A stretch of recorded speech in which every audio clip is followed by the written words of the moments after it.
আজ ছিল শুক্রবার। আর শুক্রবার নামাজ পড়ার পরে কিছুক্ষণ রেস্ট নেওয়ার পরে মনে হলো যে আসলে আজকে গরুর হাট যাওয়া দরকার। তাই আমরা ঈদের জন্য গরুর হাট গেলাম গরু দেখতে। আর এখানে অনেক ধরনের বড় বড় গরু বের হয়েছে। আর গরুর সাথে মানুষেরও সমাগমটা অনেক বেশি।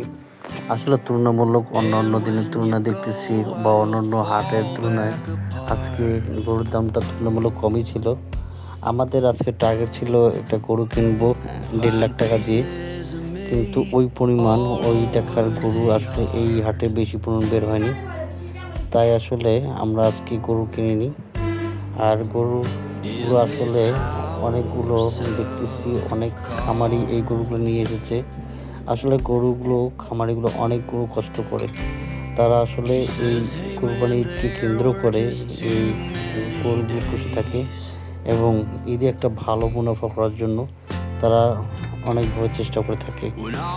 আর এই গরুগুলো তারা আসলে এখন নিয়মিত তারা চর্চা করে এবং আসলে এখনকার যুগের গরুগুলো আগের মতো ঘাস খাওয়ানো হয় না, এগুলো সব মিক্সিমূলক ফিড করানো হয় এবং এগুলোকে ইনজেকশন পুশ করা হয়, যেটা খুব তাড়াতাড়ি যেন এই গরুগুলো যেন মোটাজাত করানো হয়।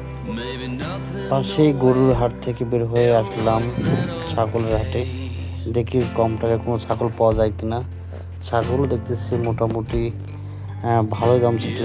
আসলে একটা ছাগল নিতে গেলে 8 থেকে 10 হাজার টাকা হলে ভালো মানের ছাগল পাওয়া যেত, কিন্তু ছাগল আসলে এত তাড়াতাড়ি কিনে বাসায় কোথায় রাখবো, তাই আর ছাগল কেনা হলো না।